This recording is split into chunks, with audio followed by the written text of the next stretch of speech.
Thank you so much, Alex. It is awesome to be here. Hey, everyone. Good to see you. As Alex said, we're going to talk about how to understand, educate, and influence your prospects and hopefully turn them into customers. Who remembers when Mark Andreessen said this back in 2011, software is eating the world? Do you know what? He was absolutely right. If we go back to 2011, there were 6,400 SaaS companies. Today, there's almost 24,000 of them, which is pretty cool for our industry, given we're all here to talk about SaaS. But what about this? That's an increase of 369%. But how many more companies, how many more customers are there for us to sell to inside of those companies? So that's a very different number. Since 2011, there's only 34% more companies for us to sell to. Now, of course, you're going to say, well, use cases have expanded. Categories have, of course, expanded as well. In fact, I would say categories have exploded. Let's think back. You know, a category used to be ERP, right? And then it expanded and we had finance, we had HR, but now we have all these subcategories. And I don't even think it's fair to call them subcategories because there's unicorns galore within these subcategories. And then if we go over the other side of the world, the more interesting side of the world, I've worked on both, so I can say that. CRM, we used to just have CRM, then we had sales, and then we had service, and then marketing CRM. Well, if we're going to talk about subcategories of that, we're going to need a bigger slide. In 2011, when Andreessen said this, there were 150 marketing technology companies. Fast forward to today, fast forward to 2020, there's 8,000. And today, you and I know there's probably more than 10,000 of them. And as Biggie Smalls famously said at the Bad Boy Records sales kickoff in 1995, more competitions, more problems. Big SaaS guy, big SaaS guy. Loved it. So let's take a look at what this means for us and how it impacts us. Well, it all starts with pipeline generation, doesn't it? That's where it all begins. And it doesn't matter whether this is inbound or outbound. It's all about the customer thinking, can this help us? Is this worth us looking into more? Is this worth us taking a meeting with this company to find out more about it? And that's actually a bit for us in sales revenue. It's a bit like getting over a brick wall, and how high that brick wall will depend on how much interest the customer has. Now, here's the thing, though. It's become much harder because, first and foremost, like I said, there's more competition. Secondly, customers are more busy. On average, according to NordVPN, people that are dialing into their VPNs from a corporate basis, they're spending 3 hours more a day working since pre-pandemic times. 3 hours a day, gone from 8 to 11 hours. Mad. And on top of that, our customers have more freedom, more choice. You know, they can find out more about the solutions than ever before now. They can also build their own solutions easier with things like no code and open source and open platforms, right? But it's not all bad, right? We've fought back as an industry. We've done pretty well, I think, at doing things like evolving our marketing and business development, right? We've got all of these things we do very, very well, from events to the traditional things like cold calling and emailing and stuff like that. And actually, I will say as an industry, I think we over-focus on this relatively to what we focus on other parts of the sales cycle. If you opened LinkedIn right now, you'd see a plethora of posts about cold calling and videos and all that sort of stuff. And it's important. But relative to other parts of the sales process, I think we neglect it a bit. And here's the thing. Obtaining a meeting and obtaining an opportunity are two very, very, very different things. So once we've got the meeting booked in, we've got that first meeting booked in, we've gone from being a, can this help us, to the question becomes, should we evaluate this solution? This is what the customer is wondering, right? And that brick wall is a brick wall of urgency, because by this point, you should probably know that you have some positive value to offer this customer. By the time you're taking a meeting with them, you shouldn't be taking meetings unless you have value to offer the customers, right?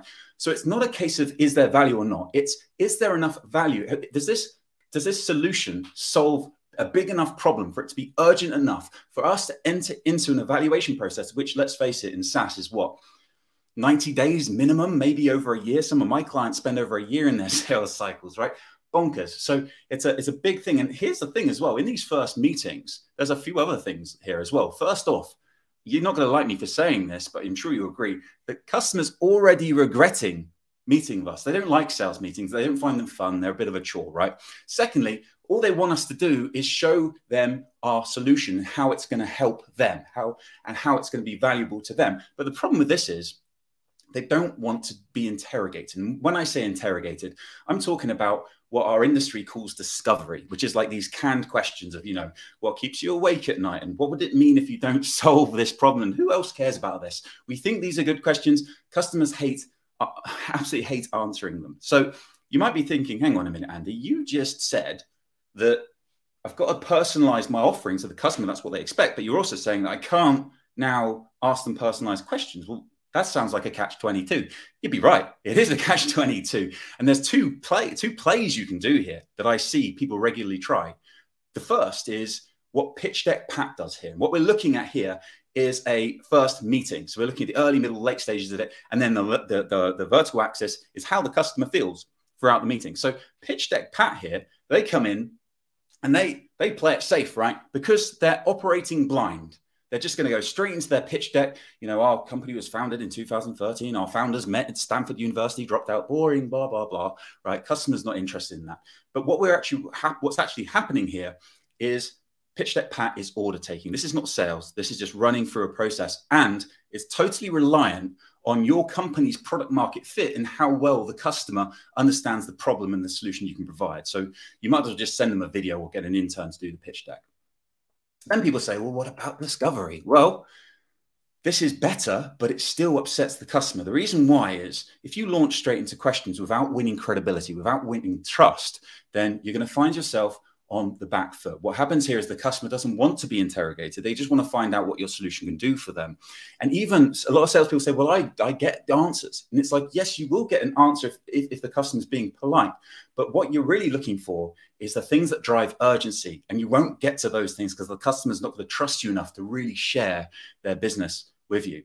So you might be thinking, well, hang on a minute, Andy, what can I do to solve this? Well, I've got a solution that is not only scientifically proven, but it's probably at the nucleus of how you first started selling your solution, or your founders first started selling your solution. We need a new player for this. This is Elite Ellis. By the way, no expense spared on the sound effects here, as you can tell. This is Elite Ellis. Now, Elite Ellis comes in, and the process looks like this. So it's like happy, then unhappy, then finishing happy. And you might be saying, well, that doesn't look so good. Actually, it is good, because what we're doing here is we're building trust and credibility, and then we're getting into the discovery, which is what happens next. So let's dive into it a little bit. The first thing that Ellis does is it starts with research. They look at the customer they're about to meet. They read their annual report. They look at LinkedIn. They look at news. They look at the industry, and they form a view, a perspective, a context of what that customer is probably trying to achieve. They then reflect on their own customer base, and this is really important. They reflect on their own customer base and consider which customers they've helped had the same goals and challenges as the customer about to meet. Why this is really, really good is they go into the meeting and then they say, ahead of this meeting, I was researching, and this is good because straight away, the customers appreciate relevance. They appreciate you've put some effort in. Most of the time, they're used to people just turning up, flipping straight into their slide deck, or asking them what keeps them awake at night. So bing, number one, we have started to understand our customer. Good news. Then we get into storytelling. Everybody loves story time. And so this is where we would say, hey, one of our customers that I think are similar to you is Stark Industries. Now, storytelling is good because stories release oxytocin, causing you to want to take action, and stories build familiarity and trust, and people remember stories, right? It's a triple win here. And then we're starting to educate the customer in a manner in which they want to be educated. So the story looks like this. It's the before state. Before our solution, Stark had these problems. And what this is good because it shows relevance again. It shows that you can help someone similar to them. But it also starts the conversation entirely around value. You're not talking about bells and whistles or where your founders met or anything like that. It's entirely relevant to the customer. So again, we're educating the customer here. Next up, we're not calling the customer's baby ugly. We do this in sales so much where we'll meet a customer and we'll go in and we'll say to them, we'll say, you know, you've got these problems and that's probably costing you this much and this, that, and the other. And the customer's like, I just met you and you walked into my office and you've been criticizing my business. I am not going to tell you anything else that I've got that I think is a problem because you're going to use it against me. So using a story about another customer allows you to get into the pain indirectly without calling your customer's baby ugly. It also makes the customer think, oh, maybe someone else has this problem, someone else, and they'll open up to you a little bit more. And now we're starting to influence the customer.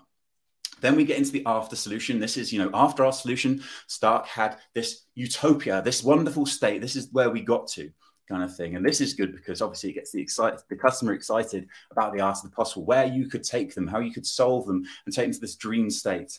And of course, the customers to be bought in by this point as well. More influence. What a win. What a win.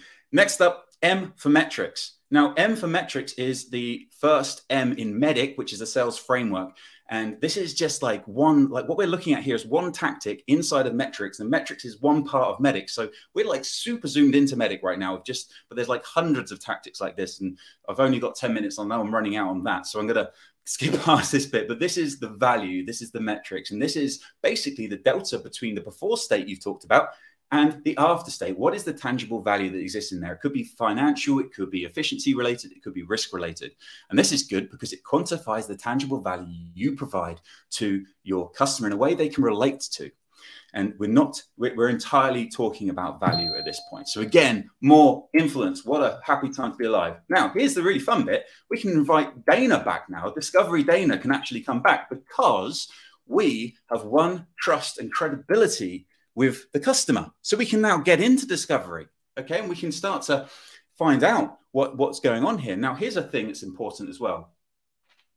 This shouldn't seem like some sort of switch. We shouldn't feel like we're going from one thing to another here. It should be natural. It should be conversational. So there's some questions here you can ask. I'm going to skip through them because I've somehow managed to run really low on time.